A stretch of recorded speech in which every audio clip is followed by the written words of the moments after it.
हरि ओं श्री महागणाधिपतये नमः श्री महासरस्वत्यै नमः श्री गुरुभ्यो नमः हरि ओं सदाशिवसमारम्भां शंकराचार्यमध्यमाम् अस्मदाचार्यपर्यन्तां वन्दे गुरुपरम्परां जय गुरुदेवदत्त పరమేశ్వర స్వరూపమైనటువంటి ఈ సృష్టికి నమస్కారాలు చేస్తూ 2020 జూన్ 1వ తారీఖు నుంచి 2020 జూలై 1వ తారీఖు వరకు గల గ్రహగతులు ఏ విధంగా ఉన్నాయి, మేషరాశి నుంచి మీనరాశి వరకు గల గోచార ప్రభావం, గ్రహ ప్రభావం ఏ విధంగా ఉంటుందో మీకు నేను తెలియజేస్తాను.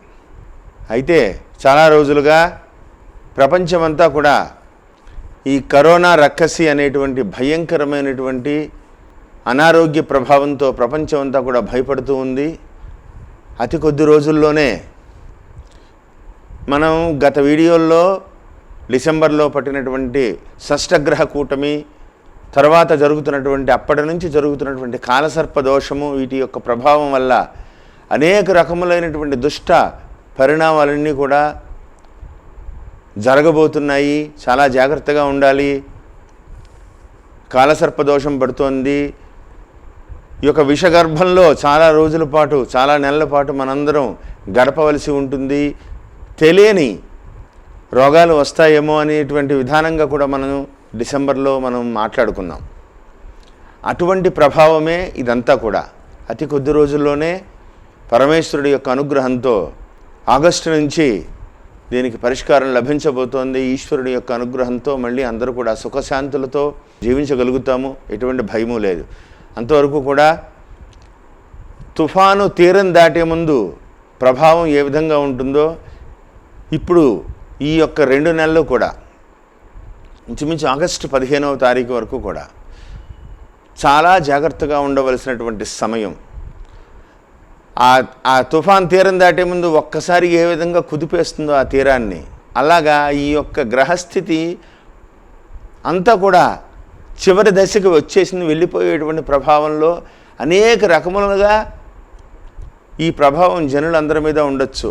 అందులోనూ రేపు ఈ జూన్ 21వ తారీఖున సంభవించేటువంటి సూర్యగ్రహణ ప్రభావం ఇవన్నీ కూడా ఇందులోని ఈ లోపులోనే వస్తున్నాయి. కాబట్టి అందరూ కూడా చాలా జాగ్రత్తగా ఉండండి. మీ యొక్క చేతుల్లోనే మన ఆరోగ్యం అంతా కూడా ఉంది కాబట్టి చాలా జాగ్రత్త వహించండి. వ్యక్తిగత శుభ్రత పాటించుకుంటూ పరమేశ్వరుణ్ణి, ఆరోగ్య ప్రదాత అయినటువంటి సూర్య భగవానుడు ఆగస్టు 15 నుంచి రిలీజ్ అవ్వబోతున్నాడు. ఆయన అనుగ్రహం, కాస్మిక్ రేసు భూమికి తాకకుండా ఆగిపోతున్నాయి. అందువల్లే భూమి మీద నివసించేటువంటి జనులందరూ కూడా ఈ కరోనా రక్కసి కొత్త వ్యాధులతో మనందరం కూడా బాధపడుతున్నాం. ఇవన్నీ కూడా తగ్గుతాయి. తొందరలోనే మంచి రోజులు వస్తాయి. అందరూ కూడా పరమేశ్వరుడి యొక్క అనుగ్రహంతో ఆనందంగా ఉండాలని కోరుకుంటూ జూన్ నెల 1వ తారీఖు నుండి జూలై 1వ తారీఖు వరకు గల వృశ్చిక రాశి వారికి జూన్ నెల మాస ఫలితాలు ఏ విధంగా ఉంటాయో నేను సంపూర్ణంగా మీకు తెలియజేస్తాను. వృశ్చిక రాశిలో విశాఖ నక్షత్రంలో జన్మించినటువంటి 4వ పాదము, అనురాధ నక్షత్రంలో జన్మించినటువంటి 4 పాదాలు, జ్యేష్ఠ నక్షత్రంలో జన్మించినటువంటి 4 పాదాలు కలిపి వృశ్చిక రాశి అవుతుంది. వృశ్చిక రాశి వారికి ఒక రకంగా చెప్పాలంటే ఈ నెల చాలా పరీక్షకాలం. చాలా జాగ్రత్తగా ఉండాలి. ఎందువల్లనంటే ఏలినాటి శని వెళ్ళిపోయింది, నాకేమీ పర్వాలేదని అనుకోవద్దు ఎవరు కూడా. ఆయుస్థానమందు 8వ స్థానంలో గ్రహ సంచారం జరగడం, ఆ 8వ స్థానంలో సూర్యగ్రహణం రాహుగ్రస్తమై పట్టడం మీకు అసలు మంచిది కాదు, క్షేమకరం కాదు. చాలా జాగ్రత్తగా ఉండాలి. గ్రహణం యొక్క కిరణాలు మీ మీద పడకుండా జాగ్రత్త వహించాలి. గ్రహణ సమయాన్ని సంపూర్ణమైనటువంటి భక్తి శ్రద్ధలతో మీరు ఆచరించాలి. గ్రహణం పట్టినటువంటి సమయానికి స్నానం చేసి చక్కగా ఆయువునిచ్చేటువంటి ఈశ్వరుడి యొక్క జపాన్ని, నారాయణుడి యొక్క జపాన్ని, అదేవిధంగా విష్ణు సహస్రనామ స్తోత్రాన్ని, శివ పంచాక్షరి జపాన్ని ఇవన్నీ కూడా బాగా చేసుకోవాలి. ఎందువల్లనంటే 8వ స్థానమందు రవి ప్రారంభం లగాయితూ కూడా మీకు 7వ స్థానంలో ఉన్నటువంటి రవి శుక్రుడు 7వ స్థానంలో ఉన్నప్పటికీ కూడా జూన్ 15వ తారీఖున 8వ స్థానంలోకి రవి ప్రవేశిస్తున్నారు. అది రాహుతో కలుస్తున్నారు. అష్టమాధిపతి అయినటువంటి బుధుడితో కలవడం కొంత మీకు అదృష్టం అని చెప్పాలి. ఆ బుధుడు అక్కడ లేకపోతే చాలా ప్రమాదాలు జరుగుతాయి. కానీ బుధ భగవానుడు అక్కడే ఉండడం మీకు కొంత అదృష్టం. అది కాక 18వ తారీఖున అర్ధాష్టమ కుజుడు పంచమ స్థానంలోకి వెడుతున్నారు. వెళ్ళి చతుర్థ దృష్టితో 8వ స్థానాన్ని చూస్తున్నారు.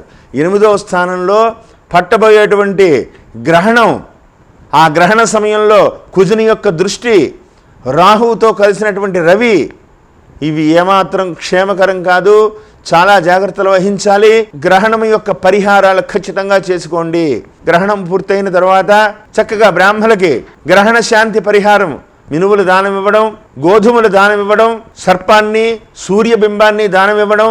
మమ జన్మరాశి వశాత్తు అష్టమస్థాన సంచారిత రాహుగ్రస్త సూర్యగ్రహణ దోష పరిహారార్థం ఆవయోహో సకల గండదోష నివృత్త్యర్థం అని చెప్పి గ్రహణ సమయంలో చక్కగా సంకల్పం చేసుకుని మమ జాతకవశాత్తు ఆవయోహ సకల గండదోష నివృత్త్యర్థం అని చెప్పి సంకల్పం చెప్పుకుని పరమేశ్వరుడు మీకు వచ్చినటువంటి మంత్రాన్ని, వచ్చినటువంటి నామాన్ని, రామ రామ అండం వచ్చినా చాలు జపం చేయండి. శివ శివ అండం వచ్చినా సరే ఈశ్వరుడి యొక్క అనుగ్రహం మీకు తోడవుతుంది. 10 గంటల నుంచి హైదరాబాద్ సమయం అయితే 10 గంటల నుంచి 1 గంట వరకు కూడా సువర్ణావకాశంగా ఈశ్వరుణ్ణి పట్టుకుని ఎంత జాగ్రత్త వహించి, ఎంత జాగ్రత్తగా కనుక మీరు చేయగలిగితే ఈ గండాల నుంచి బయటపడతారని ప్రత్యేకంగా చెప్పదగ్గ సూచన. అశ్రద్ధ చేయవద్దు. వ్యక్తిగత జాతక పరిశీలన ఈ నెలలో ఖచ్చితంగా చేయించుకోండి. ఈ ఒక్క నెల కనుక మీరు దాటగలిగితే మిమ్మల్ని ఎదిరించేవాళ్ళు లేడు. ఎందువల్లనంటే ధనస్థానంలోకి గురుడు స్వక్షేత్రంలోకి వస్తున్నారు జూలై 1వ తారీఖు నుంచి. 3వ స్థానంలో ఉన్నటువంటి శనేశ్వరుడు సంపూర్ణంగా యోగిస్తున్నారు. మిమ్మల్ని ధనపరమైనటువంటి విషయాలలో కానీ, వృత్తిపరమైనటువంటి విషయాల్లో కానీ మీకు ఎదురులేదు. ఖచ్చితంగా మీరు విజయం సాధిస్తారు. విద్యార్థులు మాత్రం చాలా జాగ్రత్తగా ఉండాలి. నేను అన్నీ చదువుకున్నాను అని మీరు అనుకుంటే ఆ సమయానికి మీకు ఏమీ గుర్తురాకపోవచ్చు. ఎందుకంటే జ్ఞానాన్ని ఇచ్చేటువంటి రవికి గ్రహణం పడుతోంది. కాబట్టి ఆ జ్ఞానసిద్ధి కలగాలి అంటే గ్రహణ సమయంలో చాలా జాగ్రత్తగా ఉండాలి.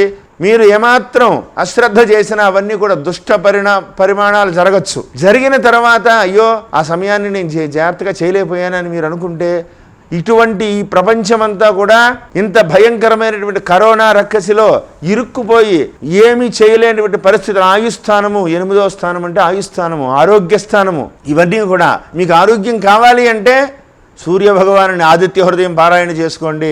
ప్రతినిత్యము కూడా ఆదిత్య హృదయం పారాయణ చేసుకోండి. సూర్య నమస్కారం చేసుకోండి. సూర్య దేవాలయానికి వెళ్ళండి. గురుదత్త దర్శనం చేసుకోండి. గురు భగవానుడి యొక్క అనుగ్రహం పొందండి. ఈ విధంగా చేయడం వల్ల ఆవహించి ఉన్నటువంటి కాలసర్పదోషము, ఇప్పుడు ప్రపంచమంతా కూడా ఈ కాలసర్పదోషం యొక్క గర్భంలో, ఆ యొక్క సర్పం యొక్క గర్భంలో ఉంది ప్రపంచమంతా. అందువల్ల ఈ విషకీటకంతో విషపరమైనటువంటి వ్యాధులన్నీ కూడా వస్తాయి. అంతు తెలియని వ్యాధులు వస్తాయని గతంలో డిసెంబర్లో నేను చెప్పున్నాను. మీరు ఆ వీడియోస్ కనుక చూస్తే మీకు అర్థమవుతుంది. అటువంటివి వచ్చి ఉన్నాయి. అంటే ఈశ్వరుడి నిర్ణయం, అందరం కూడా బాగుపడతాం. జూలై 15 తర్వాత ఆగస్టు నుంచి అంతా కూడా మంచి రోజులు రాబోతున్నాయి. ఖచ్చితంగా విజయం సాధిస్తాం. కానీ జూన్ 15 నుంచి ఆగస్టు 1వ తారీఖు వరకు కూడా కేసులు, ఈ కరోనా కేసులు కానీ ఇవి కానీ విపరీతంగా పెరిగిపోతాయి. అందున మీకు అష్టమ స్థానం, మీరు ఏమాత్రం అశ్రద్ధగా ఉన్నా ఏ రూపంలో ప్రమాదం పొంచి ఉంటుందో తెలియదు. మీకు మళ్ళీ దాని గురించే చెప్తున్నాను. మీరెవరు కూడా అనుకోవద్దు. శ్రద్ధగా ఉండాలి. ఈశ్వరుడి యొక్క అనుగ్రహం ఉండాలి. బ్రతికుంటే ఏమైనా చేయొచ్చు. ఈశ్వరుడి యొక్క అనుగ్రహం ఉంటే మనం ఏమైనా చేయొచ్చు. అనుగ్రహం పొందాలి అంటే మనం జాగ్రత్తగా ఉండాలి. 15వ తారీఖు నుంచే రవి మార్పు, 21వ తారీఖు గ్రహణం ప్రారంభించినటువంటి సమయం నుంచి కూడా అతి జాగ్రత్తగా ఈ యొక్క సువర్ణావకాశాన్ని, ఈశ్వరుడు ఇచ్చినటువంటి సమయాన్ని మీరు ఉపయోగించుకోండి. గ్రహణం తర్వాత మమ చంద్రలగ్నవశాత్తు, ఇందాక నేను చెప్పున్నాను మీకు సంకల్పం. మమ చంద్రలగ్నవశాత్తు అష్టమ స్థాన సంచారిత రాహుగ్రస్త సూర్యగ్రహణ దోష పరిహారార్థం ఆవయోహ సకల గండదోష నివృత్త్యర్థం అని చెప్పి దీర్ఘాయు సంప్రాప్త్యర్థం అని చెప్పేసి ఈశ్వర మాకు అనుగ్రహం ఇవ్వు నాయన, నేను మంచి పనులు చేస్తాను, నేను మంచిగా ఉంటానని చెప్పేసి ఈశ్వరుని కనుక మనం శరణ వేడితే ఎటువంటి కష్టము కూడా మనకు రాకుండా ఉంటుంది. మీరు ఆచరించి మీరు విజయాన్ని సాధించాలని, పరాంబిక అనుగ్రహంతో మీరు విజయం సాధించాలని 8వ స్థానంలో రాహువు ఉన్నారు. రాహువు వల్ల ఉదర సంబంధమైనటువంటి 8వ స్థానంలో రాహువు వల్ల ఉదర సంబంధమైనటువంటి అనారోగ్య సూచనలు ఎక్కువగా కనపడుతున్నాయి. అవి జరగకుండా ఉండాలి అంటే ఏం చేయాలి? ఈ పరిహారం చేసుకుంటూ దుర్గాశక్తిని కనుక మనం పట్టుకుంటే ఆ దుర్గాదేవిని కనుక మనం గట్టిగా అమ్మా నీ అనుగ్రహం కావాలని చెప్పేసి ప్రతినిత్యము కూడా దుర్గాదేవి ఆలయానికి వెళ్ళడం, అమ్మవారిని పూజించడం, దుర్గా స్తోత్రాన్ని చదువుకోవడం, జై దుర్గా జై జై దుర్గా అనేటువంటి మంత్రంతో చక్కగా చేసుకోవడం, లేదా దుర్గా స్తోత్రాన్ని పారాయణం చేయించుకోవడం, చండీ సప్తశతి యొక్క మంత్రాన్ని పారాయణం చేయించుకోవడం, వీటిలన్నిటి వల్ల గండాలన్నీ పోతాయి. పరాంబిక అనుగ్రహంతో మీరు సర్వత్ర దిగ్విజయంగా విజయపథంలో మీరు ముందుకు పెడతారు. కాబట్టి ఆ దిశగా మీరు అడుగులు వేయాలి. మీరు సర్వత్ర దిగ్విజయంగా ఉండాలని మనస్ఫూర్తిగా కోరుకుంటూ, మనసా వాచా కర్మణ ఈశ్వరుణ్ణి శరణు వేడండి, అశ్రద్ధ వహించొద్దని ప్రత్యేకంగా మీకు నేను తెలియజేస్తూ, జై గురుదేవదత్త, జై గురుదేవదత్త, శుభమస్తు.